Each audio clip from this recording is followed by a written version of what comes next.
शादी के बाद मुझे बहुत मोटापा आ गया। मैं बहुत बुरी लगती। मेरा पति रोज़ाना रात को 1 गिलास दूध में 1 गोली डालकर पिलाता और कहता, तुम जल्दी से दुबली पतली हो जाओगी। मैं खुशी से पी लेती। वो पीते ही मुझ पर नशा हो जाती और मैं गहरी नींद में सो जाती और जब सुबह उठती तो पेट में बहुत दर्द होता। एक रात मैंने दूध का गिलास चालाकी से बदल दिया। अभी रात के 1 बजा था कि अचानक एक बात मुझे शादी के पहले दिन से ही बहुत परेशान करती थी। मेरा नाम शालिनी है। मेरी शादी को 2 माह हो चुके हैं। शादी के बाद मुझ पर बहुत मोटापा आ चुका था, जो बहुत कोशिश के बावजूद ना जा सका।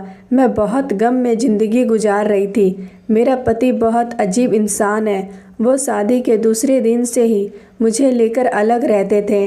मैंने खाना बनाया और रूम में आई तो देखा इनके हाथों में 1 गिलास का दूध है जिसमें वो कुछ घोल रहे थे।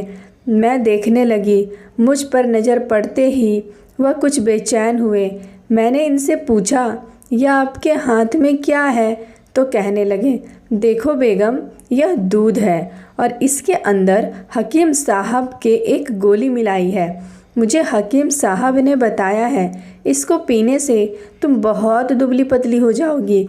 मैंने इनको मना करना चाहा पर नाराज़गी के डर से चुप हो गई। इन्होंने मुझे वो दूध पिलाया और बोले, जाओ अब जाकर सो जाओ। मैं जैसे ही बिस्तर पर लेटी मुझे मेरे पेट में बहुत दर्द महसूस हुआ, जैसे कोई पेट में सुई चुभ रहा हो।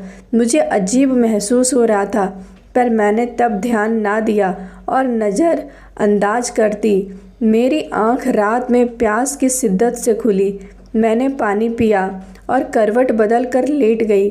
मेरी नज़र पति की जगह पर पड़ी तो खाली थी।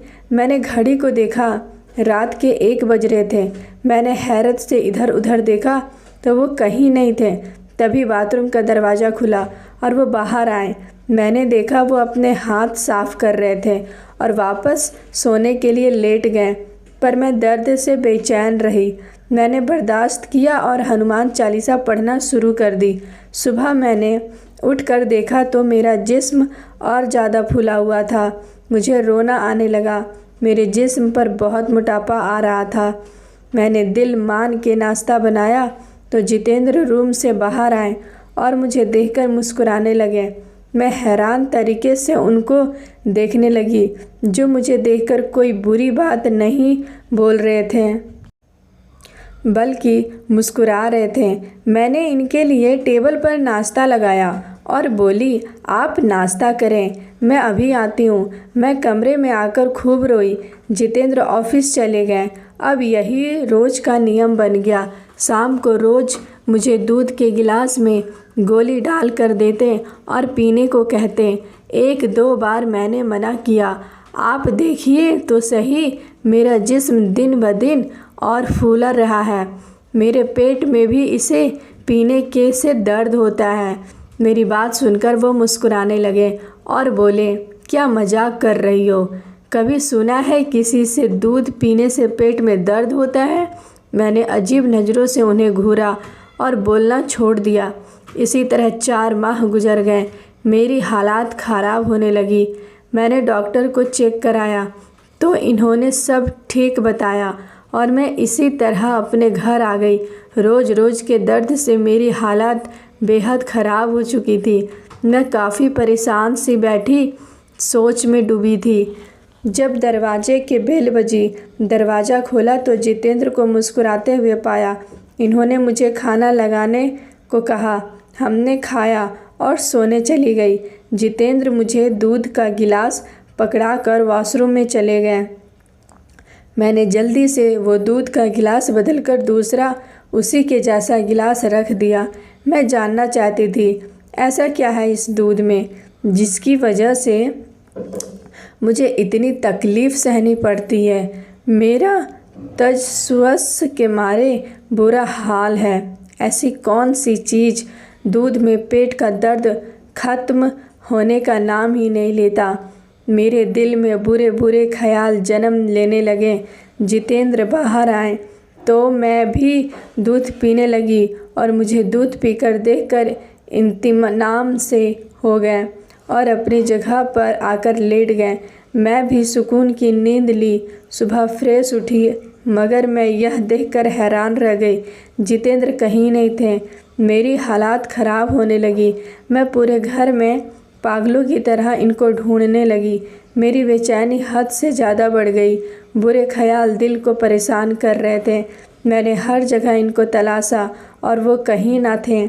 मैं रो रो कर इनको पुकारा, ना जाने वो कहाँ चले गए। रोते रोते मुझे नींद आ गई। मैंने सपने में देखा एक खूबसूरत औरत जिसके चारों तरफ रोशनी था। वो सफ़ेद पोशाक से लिपटी हुई थी और वो मुझे पुकार रही थी। मैंने देखा वो बेहद हसीन लग रही थी, जिसके हाथ में वही गिलास दिखाई दे रहा था जिसमें जितेंद्र मुझे रोज़ पीने को देते थे। इस गिलास पर भी रोशनी था। उस औरत ने मुझे देखा और बोली, क्या हुआ लड़की, क्यों इतनी परेशान हो? मैंने कहा, मेरे पति सुबह से लापता हैं। रात मेरे साथ थे, लेकिन अब उनका कुछ पता नहीं चल रहा। मैं क्या करूं? मुझे देखकर मुस्कुराने लगी और बोली, तुम नेक औरत हो, लेकिन तुमने एक गलती की है। उसी गलती की तुम्हें सज़ा दी गई है। ढूंढो तुमने क्या खोया है। कोई ऐसी चीज़ खास ढूंढो जो तुम्हारे पति से जुड़ी हो, जिसे तुम्हारा पति बहुत करीब हो। जब तुम वो चीज़ ढूंढ लोगी, तब तुम्हारा पति वापस आ जाएगा। जाओ। और वो औरत बोलकर गायब हो गई। जब मैं नींद से उठी तो सोचा, ऐसा क्या है जो जितेंद्र से जुड़ा है? तो मुझे वो गिलास याद आ गया, जो शायद शादी से पहले रात से ही हमारे साथ था। वही गिलास, उसकी वजह से ये सब हुआ है। लेकिन ऐसा क्या है उसके गिलास में? मैंने बेड के नीचे से वो गिलास निकाला और गौर से देखने लगी। वो बाकी गिलास की तरह था। मैंने इस गिलास को बेंच पर रखा और खुद पूजा करने चली गई। थोड़ी देर बाद मैं वापस आई तो देखा जितेंद्र बेड पर आराम से सो रहे थे। मैंने दिल से अपने भगवान का धन्यवाद किया और इनके पास जाकर इनको जगाने लगी। वो अपना सर थाम कर उठे और बोलने लगे, शालिनी, तुमने मुझसे झूठ बोला कि तुमने वो दूध पिया है, लेकिन तुमने दूध नहीं पिया था। मैंने जितेंद्र से माफ़ी मांग और कपड़े निकालने लगी। वो ऑफिस के लिए तैयार हुए और नाश्ता करने लगे। जितेंद्र ने मुझे बाय बोला और अपना काम करने लगी। मैं काम से फ्री हुई तो कल का सारा वाक़या मेरे आँखों में फ़िल्म की तरह चलने लगा। मैंने जब चीज़ों के बारे में गौर से सोचा, आखिर कौन सा राज छुपा था गिलास में? क्या बात थी जो जितेंद्र मुझसे छुपा रहे थे? मेरा दूध ना पीने पर इनका रवैया मुझे बहुत कुछ सोचने पर मजबूर कर रहा था। मैं अपने ख्यालों में गुम थी और बाहर से आवाज़ सुनाई दी, गिलास दे दो, चूड़ियाँ ले लो। आवाज़ सुनी तो बाहर आ गई और मकराने पास चूड़ियाँ देखने लगी। मैंने उससे चूड़ियाँ ली और उसे गिलास दे दी। वैसे भी मेरे पास काफ़ी गिलास हो गए थे। मैंने चूड़ियाँ ली और खुशी से अपने हाथों में पहनी और गुनगुनाने लगी। मैंने जितेंद्र के कपड़े इस्त्री किए और टीवी देखने लगी। मेरा ध्यान अभी भी जितेंद्र के बातों पर था। इनकी बातों से जाहिर था कि वो कोई बहुत बड़ा राज अपने दिल में दबाए बैठे हैं। सुबह से शाम होने को आई थी। जितेंद्र अब तक घर नहीं लौटे। मैं परेशान सी दरवाजे पर इनकी टकटकी लगाई थी। मैंने पूजा की और जितेंद्र की सलामती के लिए भगवान से प्रार्थना की। कुछ देर बाद मुझे गाड़ी का हॉर्न सुनाई दिया। मैं बाहर आई तो देखा जितेंद्र का हाथ पट्टियों में जकड़ा हुआ था। चेहरे पर भी चोट थी। जितेंद्र को मैंने सहारा देकर बेड पर लिटाया और बाहर आकर रोने लगी और जितेंद्र की सेहत के लिए प्रार्थना करने लगी। रात हुई। मैंने जितेंद्र को सुला दिया और खुद गिलास खोजने किचन में चली आई। मैंने सारा किचन छान मारा, पर मुझे कहीं पर वो गिलास ना मिला। मैं परेशानी के आलम में चारों तरफ गिलास ढूंढने लगी। मेरी हालात यह थी कि कोई बिस्तर पर भी बाकी नहीं छोड़ा था। अचानक मेरे दिमाग में सुबह वाली मकरानी का ख्याल आया, जो मेरे दिमाग की नसें फटने लगी हो। मैंने गिलास इस मकरानी को दे दिया। मैं रोने लगी। मेरी ज़िंदगी में ये सब क्या हो रहा है, मुझे कुछ समझ में नहीं आ रहा था। पहले वो गिलास और वो ख्वाब में औरत, और फिर जितेंद्र का गायब होना, और अब उनका जख्मी होना किसी गहरे राज का पता देता था। ये सब बातें कहीं ना कहीं एक दूसरे से जुड़ी हुई थी, और वो एक बात, वो गिलास ही असल वजह थी इन सब बातों का। ऐसा कुछ तो था जो होकर भी नज़र नहीं आ रहा था, वो दिख नहीं रहा था, वो हकीकत नहीं था। मैं अचानक कब गहरी नींद में चली गई पता नहीं चला।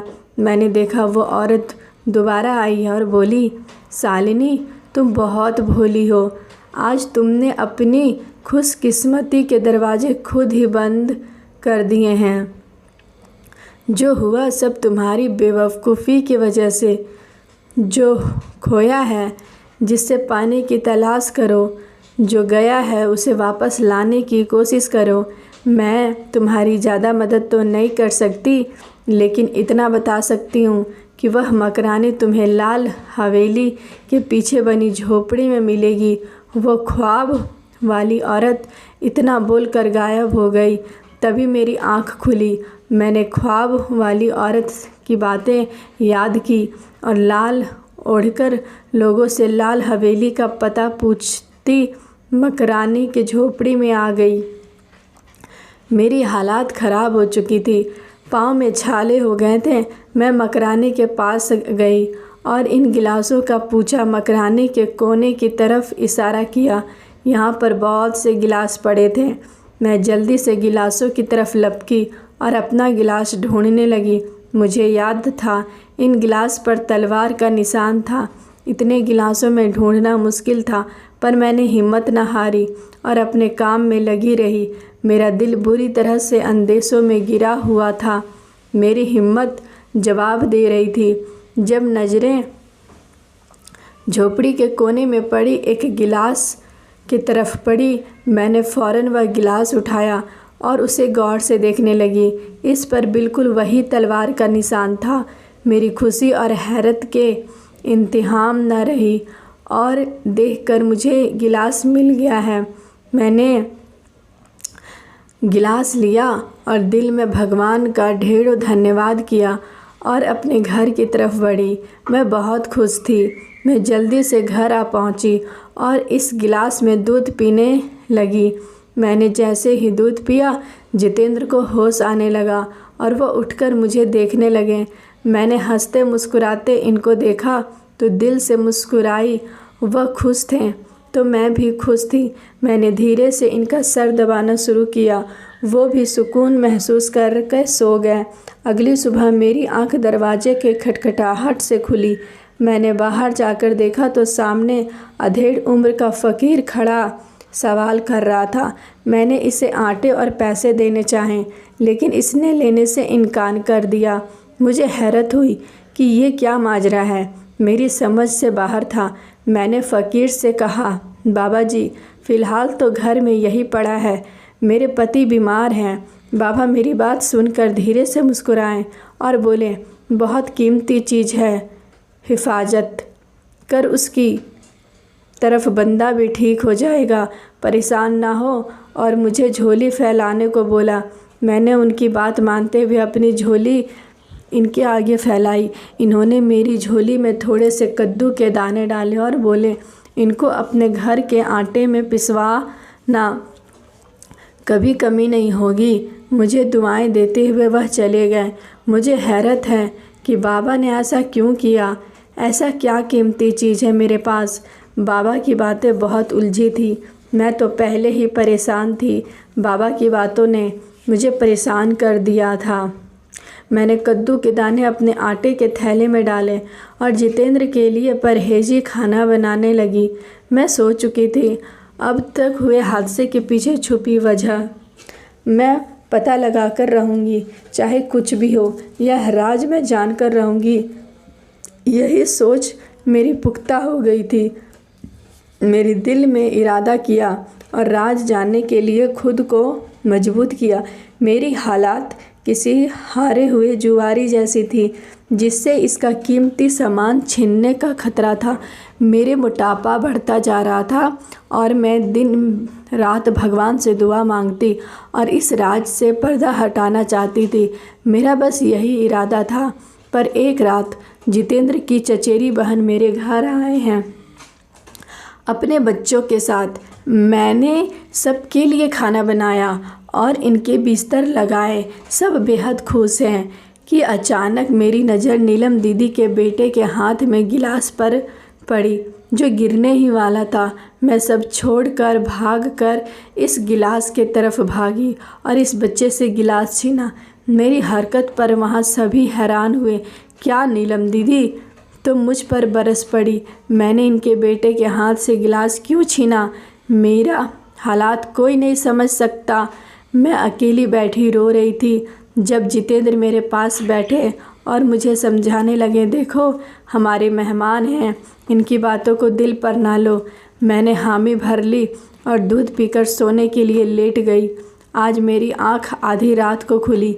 मैंने देखा कि जितेंद्र और नीलम दीदी बाहर सोफे पर बात करने मसरूफ़ थे। मैंने उनकी बात तो नहीं सुन पाई थी, बस इतना ही सुना था कि नीलम दीदी बोल रही थी, क्या तुमने शालिनी को अपनी सच्चाई बताई है? मैं हैरान सी वहीं खड़ी रह गई कि दीदी कौन सी सच्चाई की बात कर रही थी। ऐसा कौन सा राज था जो जितेंद्र ने मुझसे छिपाया था?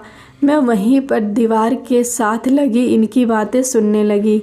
मैं जानती थी यह सब गलत बात है, लेकिन मैं फ़िलहाल अपने पति के मुँह से सच्चाई सुनना चाहती थी जो वो मुझे नहीं बता पाए थे। मैंने देखा नीलम दीदी की बात से जितेंद्र इन पर बरस पड़े। धीरे बोलो, अगर इन राज के बारे में किसी को पता चला तो जानती हो ना क्या होगा? तबाही। मैं यह सब सुनकर मुंह पर हाथ रखती कमरे में चली आई। मुझे यकीन नहीं आ रहा था जितेंद्र मेरे साथ कुछ ऐसा कर सकते हैं। ऐसा कौन सी सच्चाई है नीलम दीदी जिससे मुझे जानकर करवाना चाहती थी? मैं अपनी जगह पर वापस आकर लेट गई। दिल बेहद बेचैन था। मुझे भी महसूस नहीं हुआ कि जितेंद्र कब कमरे में आए, कब सोए। इनकी खर्राटों की आवाज़ पर मैं ख्यालों से चौंकी और इनको देखा तो सोते हुए भी चिंता में लग रहे थे। मैंने सोचा कि क्यों ना नीलम दीदी के पास जाकर बात करके देख लूं, क्या पता वही मेरी मदद कर दे इस राज को जानने में। जितेंद्र तो मुझे कभी नहीं बताएंगे। इस सोच पर अमल करते मैं नीलम दीदी के कमरे में चली आई। मैंने वहाँ इन्हें बेड पर लेटा पाया तो खुद ही इनके पास बैठ गई। मेरी मौजूदगी महसूस करके इन्होंने फ़ौरन आंखें खोली और मुझे देखते हुए बोली, क्या कर रही हो शालिनी, इतनी रात को यहाँ, और सोई क्यों नहीं हो? मैंने इनसे कहा, दीदी नींद नहीं आ रही है, मैं दिन में सो गई थी। इन्होंने गहरा सांस भरा और मेरी इस तरह कैफियत को भांपते हुए बोली, कुछ कहना चाहती हो शालिनी तो बताओ। मैं तो शायद इनकी बात की इंतज़ार में थी। मैंने उनसे पूछा, आप और जितेंद्र किस राज की बात कर रहे थे? ऐसा कौन सा राज है जो मेरे सिवा सबको पता है? वो मेरी बात सुनकर गुस्सा में उठ खड़ी हुई। क्या बकवास कर रही हो? कौन सा राज? कैसा राज? तुम्हारा दिमाग ठीक है? आधी रात को कैसी बहकी बहकी बातें कर रही हो? अगर जितेंद्र को तुम्हारी इस ज़रूरत का पता चला तो वह तुम्हें जान से मार देगा। मेरी मानो तो खामोशी से जाकर सो जाओ, रात बहुत हो चुकी है। नीलम दीदी के जवाब देने पर अपना मुंह लेकर रह गई। मेरा कोई हाल नहीं जानना चाहता था, किसको कहती, लेकिन मैं अपने आप को तैयार कर चुकी थी। गिलास का राज को किसी भी सूरत में जान कर ही रहूँगी। मैं सुबह होते ही घर का एक एक कोना चेक करने लगी कि कहीं से कोई सुराग मिल जाए। मैं सारी जगहों पर देख रही थी। अब सिर्फ स्टोर रूम बाकी था। मैं कभी स्टोर रूम में नहीं गई थी क्योंकि वह काफ़ी साल से बंद था। मैंने किचन से चाबी ली और स्टोर रूम के अंदर दाखिल हुई और स्टोर रूम जितेंद्र के बाबा और फैमिली फ़ोटोज़ से भरा हुआ था। लेकिन इन सब में एक अजीब चीज़ थी, वो थी गिलास। हर जोड़ी के हाथ में खूबसूरत गिलास। मैं देखकर हैरान हुई। अपना हैरानी पर काबू पाते हुए आगे बढ़ी और एक छोटे से संदूक के पास चली गई। मैंने जब संदूक खोला तो इसके अंदर एक काफ़ी लिफाफा था। मैं बस यही सोच रही थी, आज इस राज से पर्दा उठ जाएगा। मैंने वो लिफाफा खोला और इसमें से खत निकालकर पढ़ना शुरू किया। जो खत पर लिखी लाइन मैं पढ़ती जा रही थी, मेरी आंखें हैरत की वजह से बड़ी होती जा रही थी। नमस्ते, मेरे बारे में राणा सिंह आज एक अनोखी सच्चाई से जानकर करने के लिए है ये खत लिख रहा हूँ, ताकि मेरे बाद ये खुद तुम्हारी हिफाजत कर सके। सही रास्ते चला करने में यह हमारे माँ बाप दादा बल्कि पुरखों से यह रस्म चली आ रही है। हम अपनी दुल्हनों को दूध के गिलास में खास गोली डालकर पिलाते हैं, क्योंकि हमारे पुरखों की मन्नत, जब भी कोई औरत इस खानदान में आएगी तो इससे रस्म का हर हाल में निभाना होगा। अगर भी किया तो इस खानदान की वारिस कुछ जानी व माली नुकसान होगा। मेरे बाद यह गिलास मेरे वारिस को दिया जाए और इसी तरह आगे मेरे वारिस के वारिस को बरकरार रखा जाए। वो गिलास बेशक कीमती है, इसकी हिफाजत हमारे वारिस की हिफाजत है। यह खत पढ़ने के बाद मेरे दिमाग में मौजूदा सारे गुत्थियाँ सुलझती गई। मुझे हर चीज़ समझ आ रही थी कि पुराने विचारधारा किस तरह लोगों की आज की ज़िंदगी पर असर अंदाज करते हैं। पुरानी रस्में भी कभी कभी जान पर बनाती है। इसलिए जितेंद्र का रवैया मेरे साथ ऐसा था। वो रोज़ दूध में गोली डाल कर देते, वो भी इसी मन्नत की वजह से था। राज पर से पर्दा उठ चुका था। ये गिलास मन्नत का गिलास जो पुरखों से चली आ रही थी, आज मुझे पता चल गया था। सिर्फ विचारधारा ही होती है। जब हम किसी चीज़ को अपने विचारधारा में मान लें तो हमें इसी गुमान के मुताबिक अता किया जाता है। अगर आपको हमारी कहानी पसंद आई है तो इसे लाइक करें, शेयर करें और आप हमारे चैनल को सब्सक्राइब करें।